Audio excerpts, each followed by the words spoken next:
أشهد أن محمد رسول الله.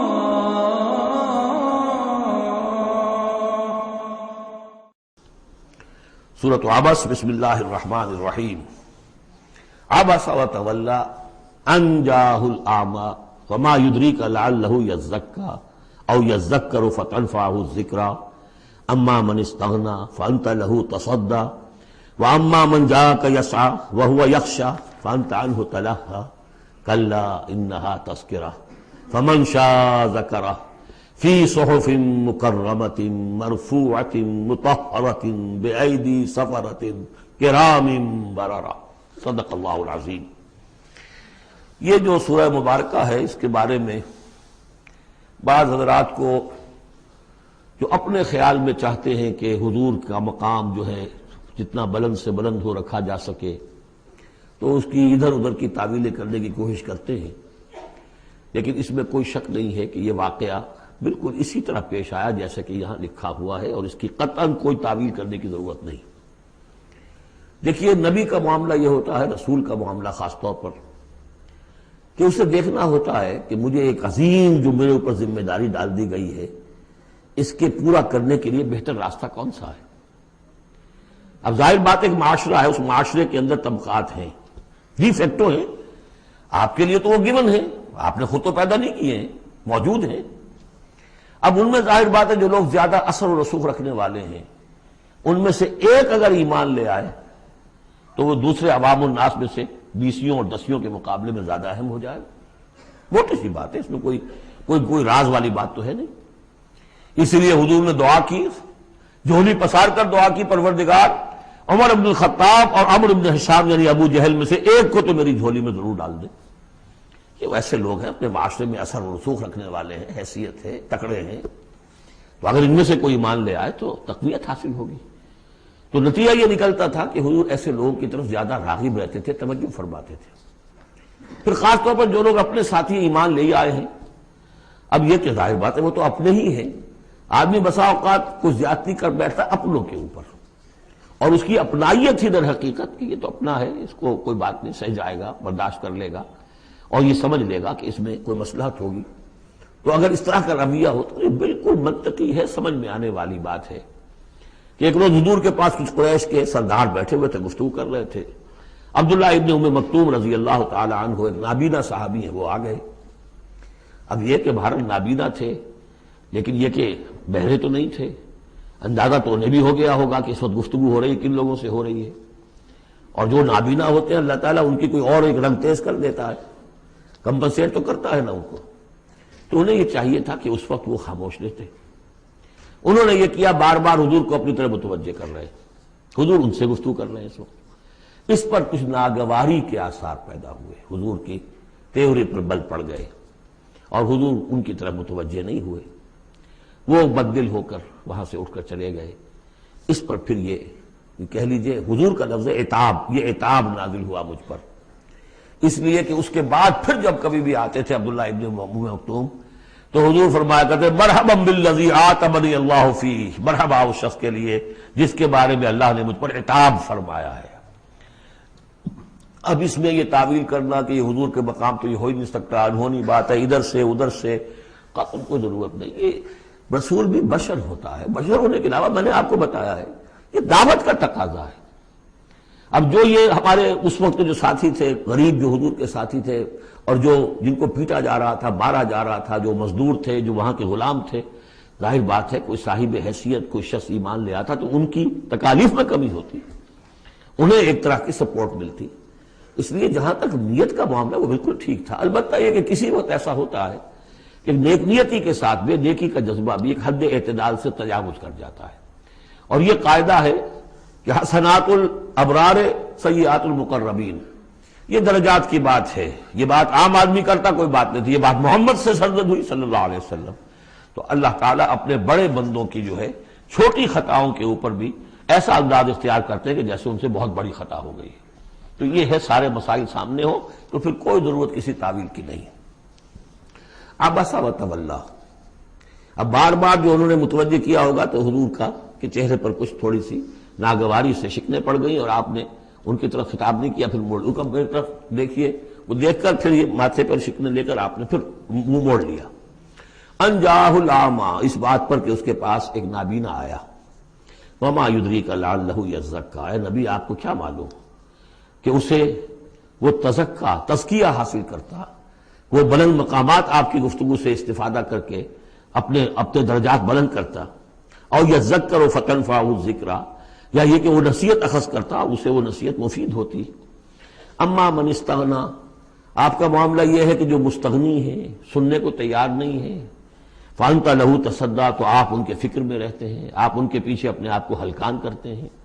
یہ لوگ جو ہیں یہ تو آپ کی بات سننے کو تیار نہیں ہے۔ وما علیک الا یزکیٰ، اور اگر وہ پاکی اختیار نہیں کرتے تو آپ کے اوپر کوئی الزام نہیں، آپ سے پوچھ گچھ نہیں ہوگی۔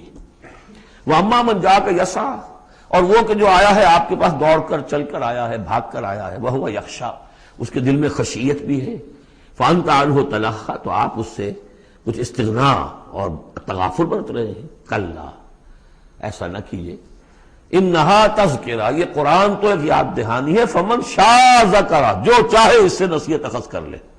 ابو جہل نہیں کرتا، دفع ہو، ابو لہب نہیں کرتا، دفع ہو۔ جو کرنا چاہتے ہیں آپ کی توجہ ادھر ہونی چاہیے، جیسے سورہ کہف کے اندر آیا، وَاصْبِرْ نَفْسَكَ مَعَ الَّذِينَ يَدْعُونَ رَبَّهُمْ بِالْغَدَاةِ وَالْعَشِيِّ يُرِيدُونَ وَجْهَهُ وَلَا تَعْدُ عَيْنَاكَ عَنْهُمْ تُرِيدُ زِينَةَ الْحَيَاةِ الدُّنْيَا وَلَا تُطِعْ مَنْ أَغْفَلْنَا قَلْبَهُ عَنْ ذِكْرِنَا وَاتَّبَعَ هَوَاهُ فَكَانَ أَمْرُهُ فُرُطًا۔ تو یہ مختلف مواقع پر یہ بات آئی ہے، لیکن ظاہر بات ہے کہ حضور معاذ اللہ ثم معاذ اللہ ثم معاذ اللہ کسی ذاتی غرض کی وجہ سے تو نہیں، اور یہ ہمیشہ ہوگا دعوتوں میں، تحریکوں میں۔ ظاہر بات ہے ہر سطح کے لوگ ہوتے ہیں، اب جو بھی داعی کوئی ہے، کوئی کسی جماعت کا امیر ہے، اب اس کا وہی ہوگا، اور وہ چونکہ ایک کمپلشن ہے کہ جو لوگ معاشرے میں زیادہ مؤثر ہیں، صاحب حیثیت ہیں، ان کا ایمان لے آنا، ان کا ساتھ آ جانا، کسی تحریک میں شامل ہو جانا، وہ اس تحریک کے لیے، اپنے لیے نہیں، ذات کے لیے نہیں، اس تحریک کے لیے، اس دعوت کے لیے، اس مقصد کے لیے یقیناً مفید تر ہے۔ اس حوالے سے معاملہ رہے گا، اور اس میں یقیناً پھر ایسا ہوتا ہے کہ دوسرے طبقات کے لوگ جو ہیں وہ پھر اسے محسوس کرتے ہیں، مغایرت سی ہو جاتی ہے۔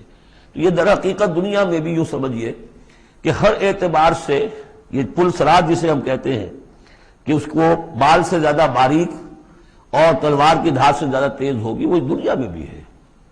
دو انتہاؤں کا معاملہ ہر وقت رہتا ہے۔ کوئی شخص جو ہے وہ اپنی خودداری، عزت نفس کی وجہ سے ایک رویہ اختیار کرتا، دوسرا سمجھتا متکبر ہے۔ یہ ایک شخص ہے جو کسی کے ساتھ ملائمت سے پیش آتا ہے، دوسرا سمجھتا ہے میری خوشامد کر رہا ہے، چاپلوسی کر رہا ہے۔ تو ان دونوں چیزوں کے اندر تکبر اور خودداری، بس یوں سمجھیے کہ قدم میں فاصلہ دارن، بلکہ قدم بھی بڑی شے ہے، وہ باریک بال ہی ہے درمیان میں کہ خودداری کسے کہتے ہیں، تکبر کسے کہتے ہیں۔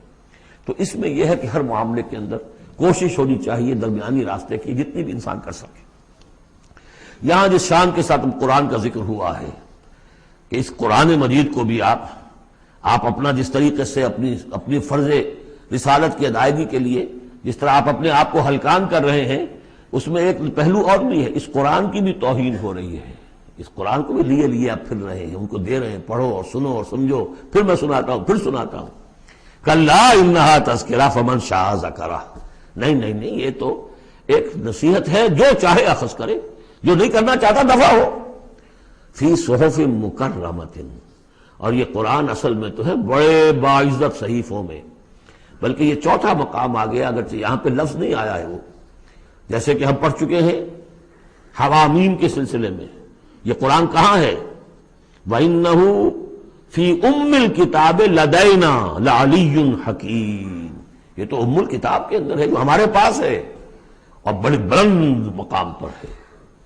اور سورہ واقعہ میں ہم پڑھ چکے ہیں یہ قرآن کہاں ہے؟ فی کتاب مکنون لا یمسہ الا المطہرون، یہ تو چھپی ہوئی کتاب میں ہے، مخفی کتاب میں ہے، اسے چھو ہی نہیں سکتے مگر صرف وہی جو نہایت پاک باز ہیں۔ کون ہے نہایت پاک باز؟ فرشتے ہیں، ان کے ساتھ نفس امارہ ہے ہی نہیں، ان کے ساتھ وہ عالم خلق کا کوئی تقاضا ہے ہی نہیں، وہی ہے کہ جو اس کے وہاں پر جو ہے ان کے سامنے وہی لکھنے والے، آ جائے گا لکھنے والے، آگے چل کر آئے گا۔ وہ یہ قرآن کہاں ہے؟ بل ہوا قرآن مجید فی لوح محفوظ، تو لوح محفوظ، کتاب مکنون، ام الکتاب، اصل قرآن وہاں، جیسا کہ بارہا میں نے کہا یہ تو قرآن کی مصدقہ نقول ہے جو اللہ نے ہمیں فراہم کر دی، اصل قرآن وہاں ہے۔ اسی کا تذکرہ یہاں ہو رہا ہے فی صحف مکرمۃ. وہ ام الکتاب جو ہے وہ تو بڑے مکرم، بڑے معزز باعزت ورقوں میں ہے. مرفوعہ، بلند و بالا، مطہرہ، نہایت پاک، بے ایدی سفرۃ، وہ ان کے ہاتھوں میں ہے لکھنے والے فرشتے. وہاں سے نقلیں تیار کر کر کے بھی تو آخر بھیج رہے ہیں نا وہ. بے ایدی سفرۃ کرام بررہ، اور وہ خود بھی بڑے باعزت ہیں، بڑے نیک ہیں. تو یہ ہے قرآن مجید کا مقام. تو آپ اس قرآن مجید کے ساتھ بھی اس کے مقام کو سمجھتے ہوئے معاملہ کیجئے. جو اس کی توہین کرتا ہے اسے دفع کیجئے، اس کو منہ نہ لگائیے. اور آپ تو اپنے آپ کو جو بھی آپ کے پاس چل کر آئے اور جو واقعتاً طالب ہو ہدایت کے اور نیکی کے اور تقویٰ کے، ان پر توجہ دیجئے. قتل الانسان ما اکفرہ، ہلاک ہو جائے یہ انسان کس قدر یہ ناشکرا ہے. من ای شیء خلقہ، کبھی سوچے یہ اللہ نے اسے کس چیز سے پیدا کیا ہے. من نطفہ، ایک بوند سے. خلقہ، اسے بنایا. فقدرہ، اس کا ایک اندازہ مقرر کر دیا. دیکھیے ہر انسان کا ایک اندازہ ہے، شاکلہ. آج ہم سمجھتے ہیں جینز ہیں، ہر شخص کو جو جینز ملے ہیں اسی کے حساب سے اس کا شاکلہ وجود میں آئے گا. یا تو اس کو جو جینز مل رہے ہیں ماں سے اور باپ سے، اور یا پھر یہ ہے کہ جس ماحول میں اللہ نے اس کو پیدا کیا اس سے اس کا ایک شاکلہ وجود میں آتا ہے. تو فرمایا کہ اس کا پھر ایک اندازہ بھی ہم نے مقرر کر دیا. ثم السبیل یسرہ، پھر ہم نے آسان کر دیا اس پر راستہ.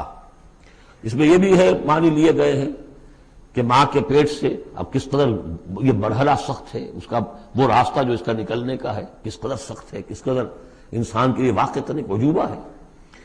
تو اس کو وہ راستہ اس کے لیے آسان کر دیا. لیکن یہ کہ پوری زندگی کا راستہ بھی ہے. ثم اماتہ فاقبرہ، پھر اس پر موت وارد کی اور پھر اسے قبر میں داخل کر دیا. ثم اذا شاء انشرہ، پھر جب چاہے گا اسے اٹھا لے گا.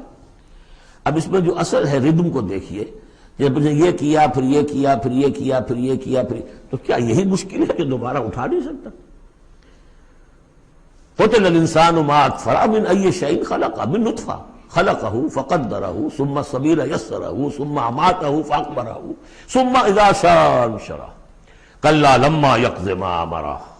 کوئی نہیں، لیکن اس نے تاحال وہ بات پوری نہیں کی جس کا کہ اسے حکم دیا گیا تھا.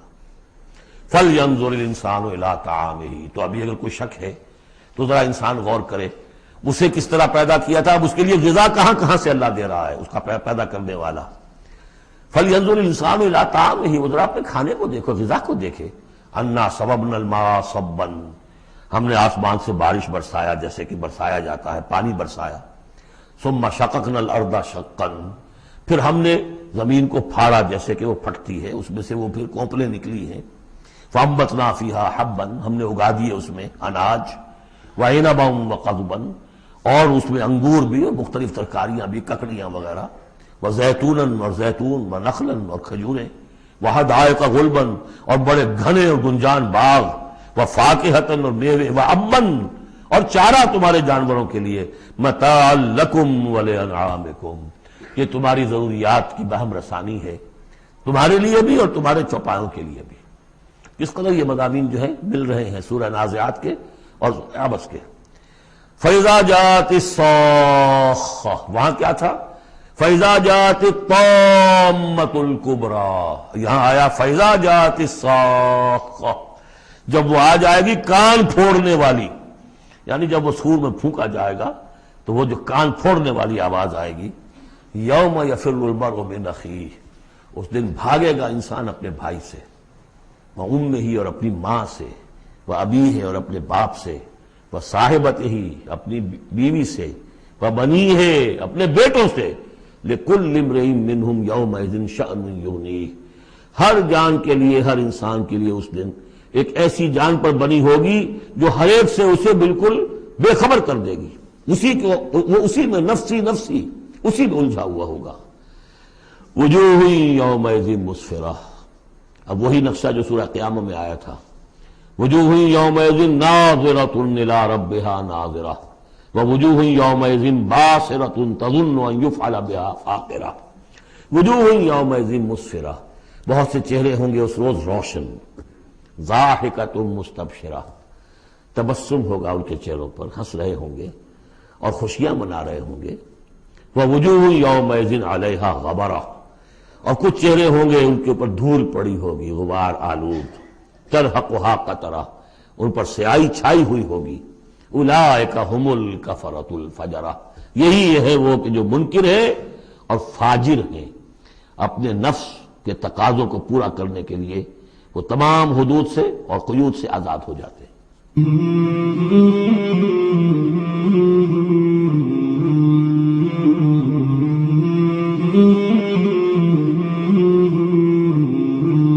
مولاي صل وسلم دائما أبدا على حبيبك خير الخلق كلهم، مولاي صل وسلم دائما أبدا على حبيبك خير الخلق كلهم، مولاي صل